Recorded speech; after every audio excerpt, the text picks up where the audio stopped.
नमस्ते साथीहरू, मेरो नाम चाहिँ मुना अनि म चाहिँ पोखरामा बस्छु। आज चाहिँ म के काम गर्छु हजुरहरूलाई देखाउँछु है त।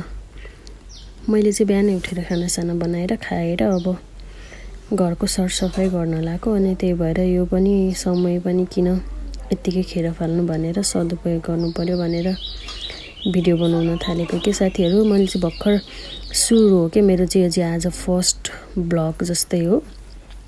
ब्लगै त होइन तर मैले डेली रुटिनमा के गरिरहेको हुन्छु अब हजुरहरूलाई बिस्तारै बिस्तारै म पनि सोसल मिडियातिर एक्टिभ हुनु पर्यो भनेर चाहिँ मैले यस्तो गरेको हो कि साथीहरू होइन। हजुरहरूलाई मन पर्यो भने यसो लाइक पनि गरिदिनु होला है। म हेर्नु न कति मोटाको छु, पहिला कस्तोमा एकदमै सानो थिएँ कि कति पातलो थिएँ है, जम्मा 45 केजी मात्र थिएँ। सबैजनाले मलाई कि फर्स्ट जबमा म जब गर्दाखेरि होइन मेरो नामै सबैले मलाई मुसी मुसी भनेर बोलाउनुहुन्थ्यो क्या।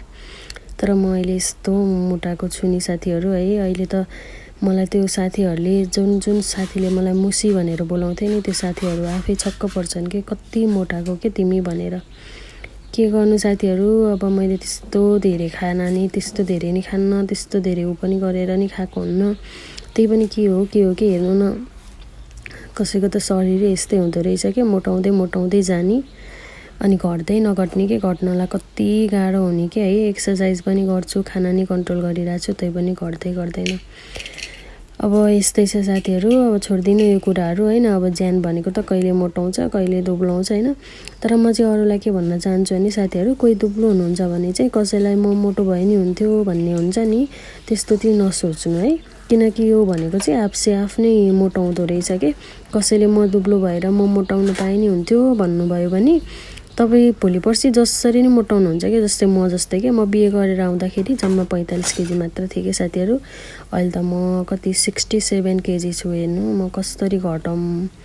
अनि अब छोडिदिनु यो कुराहरू है। अब म चाहिँ भाँडा मस्काउन थालेँ अनि अब काम त गर्नै पर्यो। सबै पहिला आफ्नो कामहरू सबै साटसुट्ट पारेर सघाउँछु भनेर अनि भाँडासाँडा पनि मस्काएँ।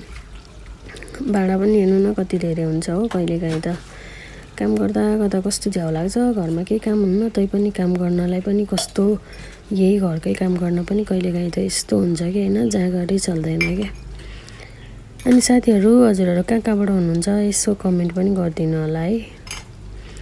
म चाहिँ भाँडासाँडा मस्काएर आज यता मैन्डोपुलतिर पनि जानु थियो अनि त्यही भएर चाहिँ अनि छिटो पहिला भाँडा मस्काउँछु भनेर अनि त्यही भएर भाँडा मस्काउन लाग्दैछु। अनि साथीहरू अरू के छ भन्नु, हाम्रो पोखरातिर चाहिँ एकदम धेरै पानी परिरहेछ। आज 2 दिन चाहिँ भयो पानी